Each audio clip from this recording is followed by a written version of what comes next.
Happy July 5th, everybody, aka Slurpo ranks bass players day nationally. Today is just going to be just like last year. 10 bass players. I'm ranking them on a tier list from S to F. I'm ranking them on their bass playing ability, not personal stuff. And hopefully some of the bassists in this year's are ones that you would have wanted in last year's. But without further ado, let's get straight into ranking this year's 10 bassists. Alright, looks like we're starting with Paul McCartney. Sir Paul McCartney, the Beatles bassist. Paul McCartney, I'm really big on the groove. He wasn't the grooviest, but he did have groove. But when I think of Paul McCartney bass, I think of the melodic part of it. His bass lines had a lot of melody, and I guess you could say counter melody to like the guitars and stuff. He outlined the chords very well. Very musical, very far from basic, oh my god. And he could sing while playing these bass lines too, so I think that, that's pretty cool. Not something many people can do. There's a reason that most, singers are, rhythm guitarists and stuff, and not bassists. But yeah, there are some times in Beatles songs where he's playing something pretty intricate, and he's singing at the same time, and that's pretty cool too. I'm kind of debating an A or a B tier. I think I'll go with B, because he's pretty darn good. I'd say he has a unique sound to him, a unique style. Definitely good. I wouldn't say he's mid, but he's not great, So yeah, that's Paul McCartney, yeah. Paul Gray. Paul Gray is a good example of playing a song and not the instrument, let's put it that way. He does mainly, kind of match the rhythm guitar, and then, he'll maybe add a little something here and there, deviate a little bit. He mainly stays to, sticks to, the low end, which, obviously it's a bass guitar. But he doesn't like how I said Paul McCartney's very melodic and stuff, he doesn't really go throughout the whole neck and do a whole bunch of crazy stuff. Well, not saying Paul McCartney, but you know what I mean. But with Paul Gray, there are times where he gets, a time to shine. You can kind of tell, he knows what he's doing. He's a good bass player. But, like I said, he's playing the song, not the instrument. He really serves the song when it comes to Slipknot. Let alone the fact that he actually wrote a lot of the songs, too. But it's a bassist tier list, not a songwriting tier list. But yeah, I think I'm going to give him B as well. And by the way, I'm not trying to say I'm the best bassist in the world. This is just my opinion. This is just from, what I'm hearing in the music. I'm not trying to say, everybody is entitled to their opinion. Mine doesn't mean anything more than yours, I guess. Unless you're one of those nasty people that can't tell the difference between a bass and a guitar. But yeah, that's Paul Gray. Pretty good. Paul D'Amour. Paul numero tres. Paul D'Amour, or D'Amour, I think it's D'Amour. The thing about him, he's not really a bassist. This is the bassist tier list, he's not really a bassist. Obviously, he played bass on the first Tool album, and that little EP, but the entire reason that he left the band was because he never wanted to be a bassist. He wanted to be a guitarist. He played guitar. So when it really comes down to it, Paul D'Amour is not really a bassist, but I'm going to be ranking him based off of his bass playing abilities. And really when it comes down to his tone, I feel like you can it's kind of thin, I feel like, and he kind of played, chords and stuff. So you can kind of tell, he was kind of a guitar enthusiast. But on Undertow by Tool, I feel like his bass was very ominous and dark. I feel like that album really gave Tool that album and the Opiate EP, they both had, a dark vibe to them, I feel like. One, because Tool was kind of in their earlier days, I guess. But then I also think the bass had something to do with it too. I feel like the way that he played was very ominous and dark and stuff. But here's one thing a lot of people don't know about Paul D'Amour. They know that he was on Undertow and not on Anima, so they just think that he left somewhere in between there, which obviously he did. But what I'm saying is, he actually left. Undertow came out in 1993, Anima came out in 1996. He left in 1995 when Tool was already working on Anima. So people hear Anima bass and they think Justin Chancellor. But, yes, it was played by Justin Chancellor, but a lot of the bass on that album was written by Paul D'Amour. Justin Chancellor actually said that Paul D'Amour actually taught him how, wrote a lot of the bass stuff and then taught him how to play it when he was joining the band. Kind of passed the torch, if you will. The bass parts for Stinkfist and Eulogy and H and all that stuff. That was all written by Paul D'Amour, even though it was Justin Chancellor playing it. So that's that's something that you might have not known. You might not have taken that into consideration when you think about Paul D'Amour.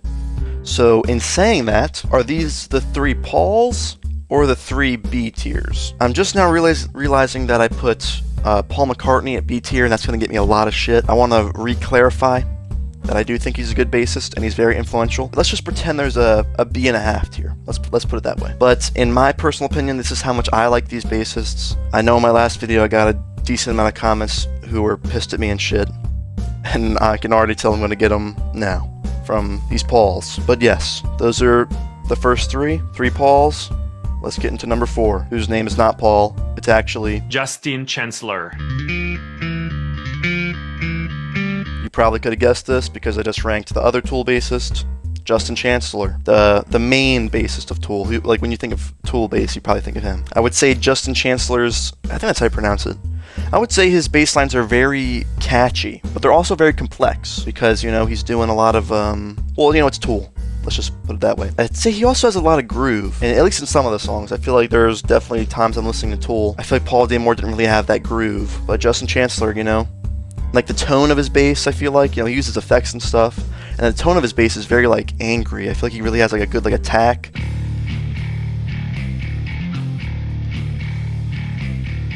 But yeah, I mean, he has some riffs that are like, they're just like fun to listen to, or even to play if you play the bass, because they're just like, you know, it'll be like a weird time signature, and it's just fun to listen to.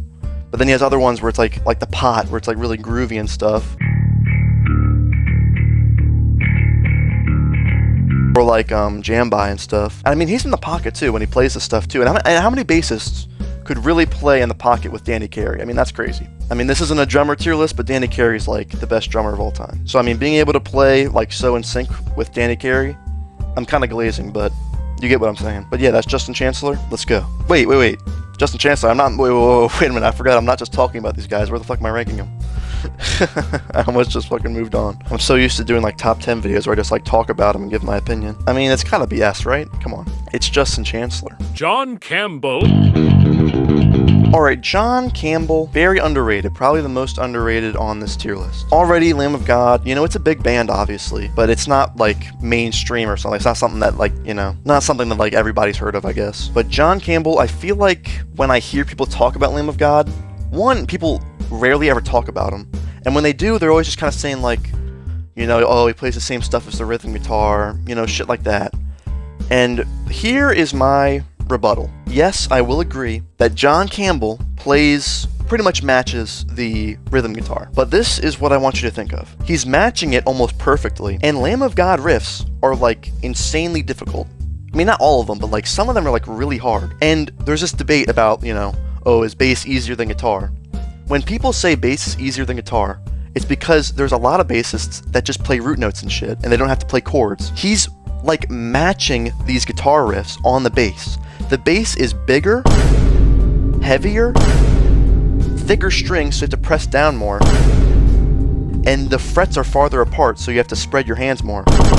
So 100%, these are way harder to play on the bass. So I feel like nobody gives him credit for that. And like, yes, he's playing what the bass is playing. I mean, what the guitar is playing. But dude, I mean, like, are you gonna dead ass tell me that like any everyday Joe bassist can play what John Campbell's playing? And it's not like he's playing these sloppily either. He's insanely tight. What do you mean by that? It honestly like surprises me how I've never heard somebody say this before. I feel like, yeah, he plays the same stuff as a guitar, but like he's really in the pocket when he plays it. And it's not like he's just playing like some basic stuff. I mean, it's pretty crazy.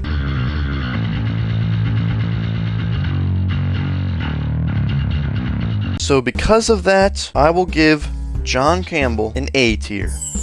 What? John Campbell from Lamb of God above Paul McCartney? I can already think of the comments. Guys, please give me a fucking break. Geezer Butler. Geezer Butler, I mean, he's insane. Black Sabbath, first metal band. I mean, this guy's like a pioneer already. And when it comes to his bass playing, he's just kind of like, I mean, a lot of times it honestly sounds like he's playing his own goddamn song. I mean, it matches with the song, obviously. I'm not saying he's just like doing his own thing and it sounds dumb. He's like the opposite of John Campbell, I guess, where this guy is playing like his own goddamn thing. He's playing his own goddamn song that somehow matches with the song everyone else is playing. And even then, on the occasion that he does like play with the guitar player, Tony Iommi, he's playing like variations of the riff to kind of like widen the sound of it.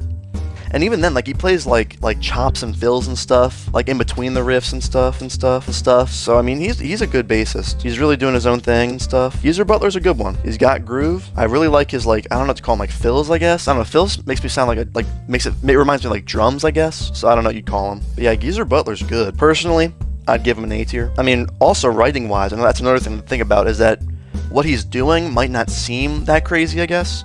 But, you know, it's Black Sabbath, it's the first metal band ever. So even then, it's like writing wise, you know, that's pretty cool too. A tier for Geezer. Flea. Next up, we got Flea from Red Hot Chili Peppers. See, this is a very unique case when I talk about a bassist like this, where Red Hot Chili Peppers is really all about the bass. So Flea, you know, he's like the main character. Flea's not playing the song's playing Flea and Soviet Russia. But when it comes to Flea, you know, he's doing a lot of popping and slapping.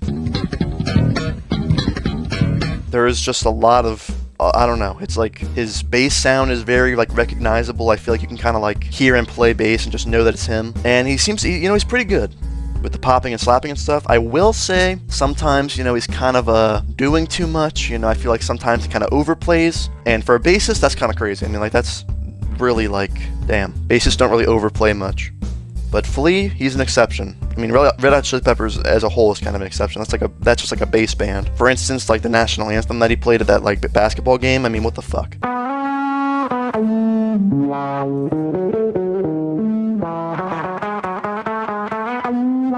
Yeah, I don't know what the fuck was going on there. That's pretty un-American, you could say. But yes, Flea, he's pretty good. I mean, I won't deny that he's talented. Personally, he's not one of my favorites. You know, Red Hot Chili Peppers isn't really a band I listen to and think like, damn, that's good.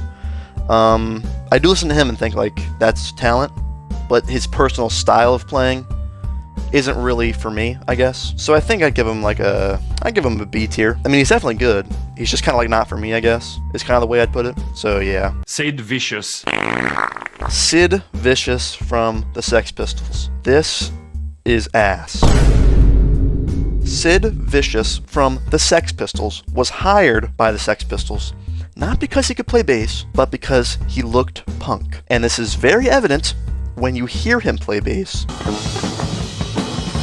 because he sucks cock. He's actually only played on 2 actual songs by the Sex Pistols, and even in those songs, the bass is like buried underneath. So I guess their tactic was like, we'll hire somebody that looks super punk and will get us, and it'll be super cool even though he can't play the instrument for shit. I don't know. I think already just because they put the looks over the music, you know, that's already kind of like taking off points. Let alone the fact this guy literally just cannot play the instrument. Lemmy Kilmister, I think is how you say it, from Motorhead, like tried to teach him how to play bass, and even he said like he was hopeless. Like he had like no idea how to play bass at all. And I mean, this is a bassist tier list, so I mean, he has to go in the F tier. I mean, it actually, like, it's a very surprising story that there's literally a guy who was hired to play bass in a band and like just kind of like played with his fucking pubic hair on stage. Not actually, I'm just exaggerating because he actually fucking sucked at bass. I mean, he might as well have been playing with his fucking pubic hair on stage. What I'm getting at is this guy fucking sucks. Doesn't know what he's doing.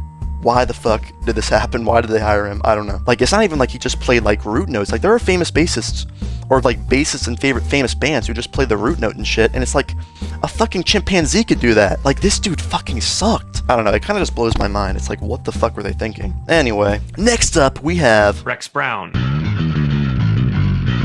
Rex Brown.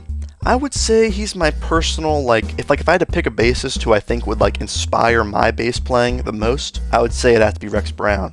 Then, like, Jason Newsted's, like, up there, too. But Rex Brown, I'd say he's, like, the most influential on my personal playing. I would say he's the grooviest bass player I've ever heard in my life. I would say he has a very big part on Pantera being called a groove metal band. Rex Brown and Vinnie Paul, that's where the real groove happens. But yeah, I think Pantera, it's kind of, you know, when you have a band with 4 people who are like really good musicians, it doesn't matter how good the bassist is, he's kind of gonna be like at the bottom. You know, it's kind of the life of a bassist, the bassist quarrel, you could say. But he does get credit. I'm not saying like he's like super underrated, but compared to the other musicians in Pantera, he does not get enough love or appreciation. Rex Brown is fucking awesome. The way he attacks the bass, it's just you can tell he really, like, I don't know, the bass sound that he produces, it's just so like groovy and like angry.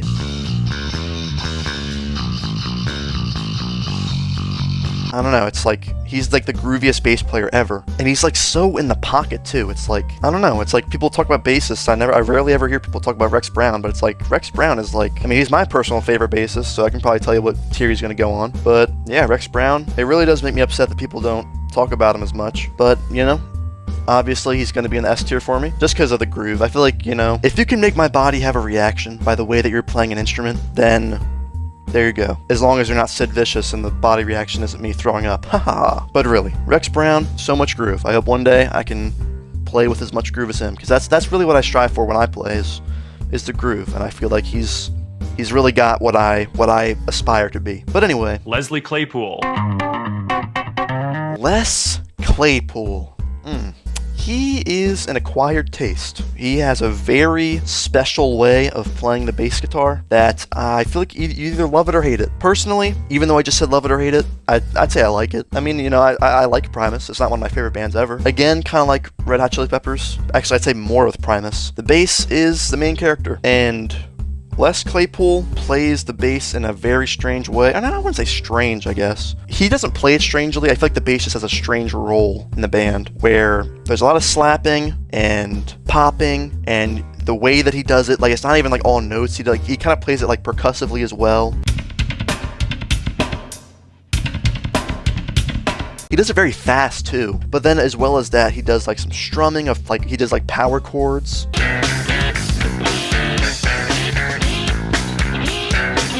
He does some tapping every here and again.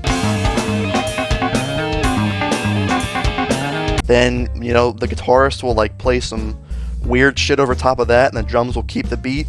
Then they'll name the song like Something the Something, or Something Was a Something. Very experimental. You know, he puts like some effects on the bass too, like some fuzz and shit like that. He's the guy from the South Park intro. I mean, how can you not like him? I'm going down to South Park, gonna have myself a time. But Les Claypool, whether you love him or hate him, you gotta admit that he's talented at the bass, and there's a lot of stuff that he does that other people just couldn't do. I mean, literally, James Hetfield, he auditioned to be in Metallica when Cliff Burton died, but because he's friends with Kirk Hammett, he auditioned to be in Metallica. And even James Hetfield said that he was too good to be in Metallica. Because, I mean, really, he's just like doing his own thing, I feel like. Like, I feel like I couldn't imagine Les Claypool. I mean, Les Claypool has side projects where he kind of plays the bass a little bit more like more normal, I guess. I don't know, I can't really think of like a good word. But I feel like, I don't know, I feel like he wouldn't really fit in like a normal band. He's just too wacky. And because of this, I feel like he has to be an S tier. No, well, not has to be, like I'm obligated to put him there. In my opinion, he's an S tier. I would give Les Claypool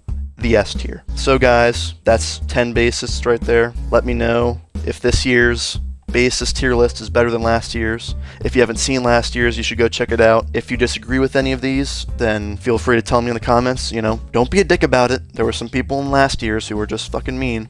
Like, chill the fuck out. It's just my opinion on bass players. I hope you guys enjoyed the video. Let me know who your favorite, you know, bassist is. And yeah, my name's Slurpo Seth. I play the bass myself, and I hope, you know, my opinions didn't offend you. But yeah, I hope you enjoyed the video, and subscribe.